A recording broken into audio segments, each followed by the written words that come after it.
Maranatha, Tuhan Yesus segera datang. Kembali jumpa bersama saya di dalam renungan harian. Hari ini kita akan membahas satu tema firman Tuhan, yaitu jaminan keselamatan kita part 1. Saudara, kepastian merupakan barang yang mahal manakala kita hidup di dalam dunia yang penuh dengan ketidakpastian. Dalam konteks kehidupan setelah kematian, maka kepastian merupakan kebutuhan yang sangat penting. Tetapi kabar baiknya adalah bahwa keselamatan kita adalah pasti. Mengapa demikian?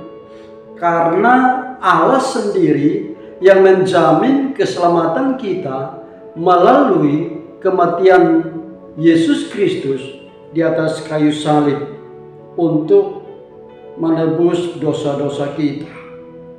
Ya. Sehingga apa? Sehingga tidak ada yang dapat menggugat kita. Pertanyaannya, mengapa keselamatan kita pasti? Roma pasal yang ke-8 ayat 33 berkata, siapakah yang akan menggugat orang-orang pilihan Allah? Allah yang membenarkan mereka, siapakah yang akan menghukum mereka?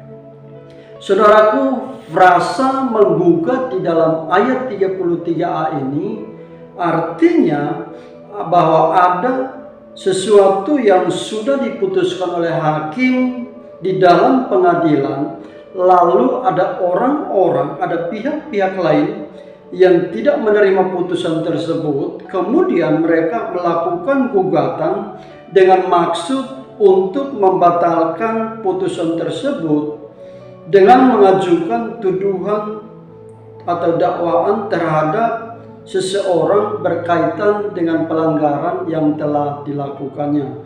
Saudara, kadang-kadang di dalam kehidupan kita sehari-hari banyak orang Kristen yang tidak yakin dengan keselamatannya, sehingga muncul tuduhan-tuduhan di dalam pikiran mereka lewat pertanyaan-pertanyaan. Apakah saya bisa selamat? Apakah keselamatan saya pasti? Karena saya kan orang berdosa, dosa saya banyak. Ya. Ini diperparah lagi dengan tuduhan-tuduhan iblis dan juga orang-orang lain. Kamu kan orang berdosa, bagaimana mungkin kamu selamat? Bagaimana mungkin kamu masuk surga?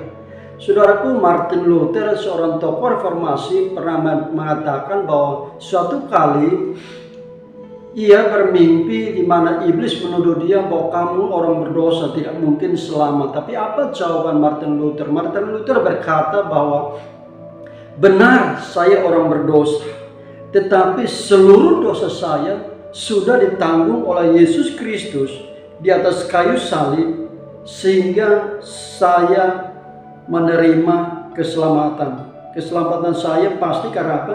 Karena Allah sendiri menjadi jaminan bagi saya.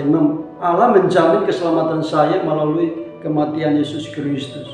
Saudaraku, sebagai orang-orang pilihan, maka seharusnya kita tidak boleh hidup di bawah tuduhan. Karena apa?